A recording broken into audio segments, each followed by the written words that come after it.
Praise the lord. మన ప్రభువును రక్షకుడైన యేసుక్రీస్తు నామంలో మీ అందరికీ వందనాలు. పరిశుద్ధ గ్రంథం నుండి కీర్తనలు 23వ అధ్యాయం మొదటి నుంచి మనం చూసినట్లయితే, యెహోవా నా కాపరి, నాకు లేమి కలుగదు. పచ్చిక గల చోట్లను ఆయన నన్ను పరుండజేయుచున్నాడు.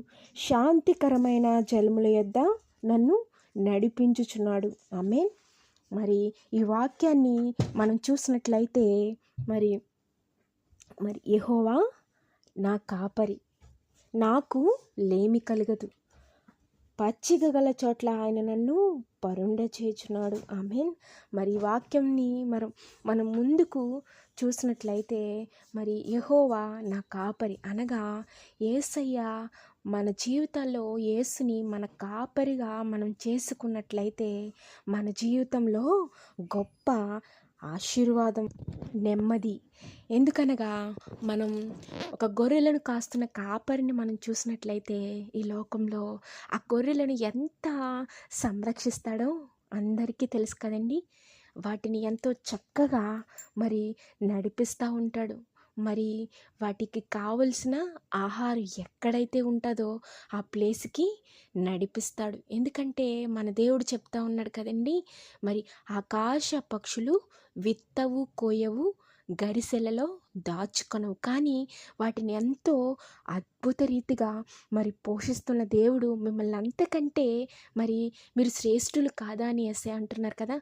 అదే రీతిగా మరి ఇక్కడ మనం చూసినట్లయితే ఆ కాపరి ఎంతగా సంరక్షిస్తాడంటే వాటికి దాహంగా మరి వాటి దాహాన్ని తీరుస్తాడు, వారి ఆకలిని తీరుస్తాడు.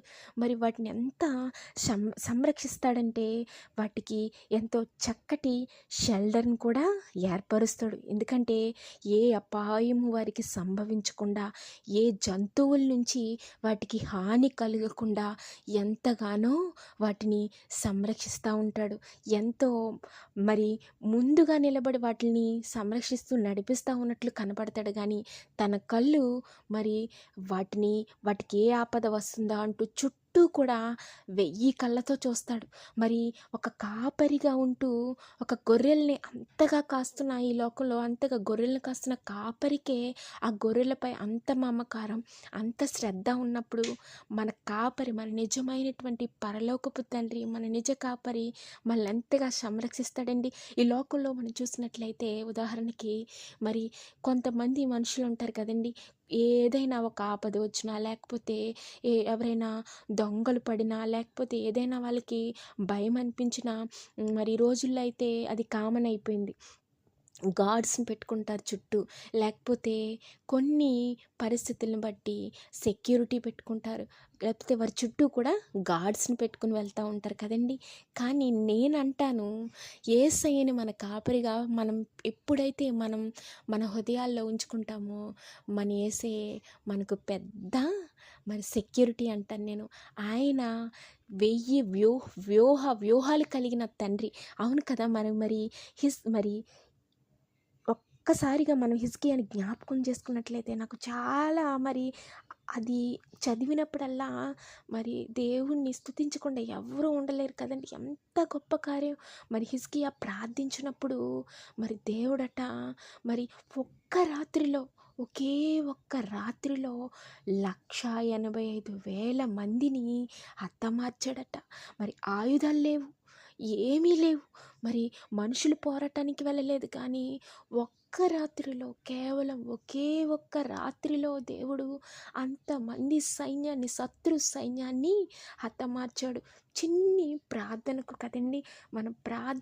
మన ప్రార్థన ఈ లోకంలో మనుషులకి తక్కువగా అనిపించవచ్చండి, లేకపోతే వేషధారణ అనుకోవచ్చు. కొంతమంది మనల్ని బాధపెట్టడానికి, లేకపోతే కొంతమంది నువ్వు చేస్తున్నావులే ప్రార్థన, నీది పెద్ద ప్రార్థన అనుకుంటున్నావా, నీది పెద్ద భక్తి అనుకుంటున్నావా, లేకపోతే నీ ప్రార్థన చేస్తే అన్నీ వచ్చేస్తాయా, నువ్వు ప్రార్థన చేస్తే ఏదైనా జరిగిపోద్దా అన్నట్లు ఎగతాళి చేస్తారు. కానీ మన పరలోకపు తండ్రికి మనం చేస్తున్న చిన్ని ప్రార్థనే, ఆ చిన్ని ప్రార్థనే పరలోకాన్ని కదిలిస్తుంది. ఆ చిన్ని ప్రార్థనే యేసయ్య సింహాసనాన్ని మరి కదుపుతుందండి. నేను చెప్తున్నాను, మీరు ప్రార్థిస్తే మీ జీవితాల్లో జరగని కార్యాలంటూ ఏమీ ఉండవు. మరి శాంతికరమైన జలముల యొద్ద నన్ను నడిపిస్తున్నాడు. అవును కదండి, మన జీవితంలో అల్లకల్లోలమైన పరిస్థితులు వచ్చినప్పుడు యేసయ్య మన జీవితంలో అల్లకల్లోలాన్ని, సమాధులు లేని పరిస్థితిని, ఆ శాంతి పైన పరిస్థితుల్ని యేసయ్య శాంతిపరుస్తాడు, సమాధానాన్ని ఇస్తాడండి. మరి ఒకటిగా మనం చూసినట్లయితే మరి నా ప్రాణమునకు ఆయన సేద తీర్చుచున్నాడు, తన నామమును బట్టి నీతి మార్గములలో నన్ను నడిపిస్తున్నాడు. అవునండి, యేసయ్య మన ప్రాణాలకి సేద తీరుస్తాడు. అలసిపోయి మరి మనం విసిగిపోయి మరి మన ప్రాణాలు నలిగిపోయి కొన్ని పరిస్థితుల గుండా వెళ్ళినప్పుడు అలసిపోతాం కదండి. మరి ఎందుకు ఈ పరిస్థితి, ఎందుకు ఈ జీవితం అనిపిస్తూ ఉంటుంది. అటువంటి పరిస్థితిలో మరి విసుగు చెందిన జీవితాల్లో గడుపుతున్న మన జీవితాల్లో యేసయ్య తన శాంతిని క్రొమ్మరిస్తాడు కదండి. మరి దేవుడు చెప్తా ఉన్నాడు, మరి మీ సమస్త భారాన్ని నాపై వేయమంటున్నాడు. మరి మీ అలసట నాపై వేయండి, మీ బాధ మీ భారాన్ని నాపై వేయండి, నేను చూస్తానని చెప్పి దేవుడు హామీ ఇస్తూ ఉన్నాడు కదండి. ఎందుకంటే ఆయన శాంతమూర్తి, ఆయన దయగల దేవుడు, కరుణగల దేవుడు, ప్రేమగల దేవుడు. ఆయన ప్రేమకు సాటి లేదు, ఆయన కరుణకు సాటి లేదు. ఆయన అంత గొప్ప దేవుడు. మరి కిందకు మనం చూసినట్లయితే గాఢాంధకారపు లోయలో నేను సంచరించినను ఏ అపాయం నాకు భయపడను. అవును, గాఢాంధకారమైన చీకటి వేరు, గాఢాంధకారమైన చీకటి వేరు. ఒక్కసారి మనం మరి చీకటి అంటే మనం సాయంకాలం అయినప్పుడు 5-6 అవుతున్నప్పుడు చీకటి పడుతూ ఉంటుంది. ఆ టైంలో మనం ఒకరికొకరు మరి చూసినట్లయితే చీకటి, కానీ కొద్దిగా మనం కనపడతా ఉంటాం కదండి. కానీ గాఢాంధకారమైన చీకటి అంటే మనల్ని మనమే గుర్తుపట్టలేం, మనకే కనపడం కదండి. అంత భయంకరమైన చీకటిలో కూడా యేసయ్య మరి మనల్ని భయపడొద్దని చెప్తున్నాడు. ఏ అపాయము మనకి సంభవించనివ్వడండి. ఆయన మనకు తోడుగా ఉంటాడు. కిందకు చూసినట్లయితే ఏ అపాయమును మరి నీకు రాదు, మరి నీవు నాకు తోడయుందువు, నీ దుడ్డు కర్ర నీ దండము నన్ను ఆదరించును. ఆమేన్. దేవుడు తన దుడ్డు కర్రతో తను దండముతో మనం ఆదరిస్తున్నాడని చెప్తా ఉన్నాడు. మరి ఎటువంటి శ్రమ అనే లోయలో, ఎటువంటి భయంకరమైన మరి పరిస్థితుల్లో మనమున్న మనల్ని ఆదుకునే దేవుడు, మనల్ని అర్థం చేసుకునే దేవుడు. ఈ లోక మనుషులు మనల్ని అర్థం చేసుకోడు, ఈ లోక పరిస్థితులు మరి మనల్ని ఎటు కదలనీయు కదండి. మరి పూర్తిగా మన చుట్టూ మరి తుఫాను రేగిన మనల్ని దేవుడు ఎంతో నెమ్మదిగా, తుఫాను మధ్యలో మనకెంతో నెమ్మదితో మనల్ని నిలవబెట్టే గొప్ప దేవుడండి. అట్టి శాంతిని మన హృదయాల్లో నింపే గొప్ప దేవుడు. నీ శత్రువు ఎదుటట నీకైనా భోజనం సిద్ధపరుస్తాడు, నూనెతో నీ తలను అంటి ఉన్నాడు.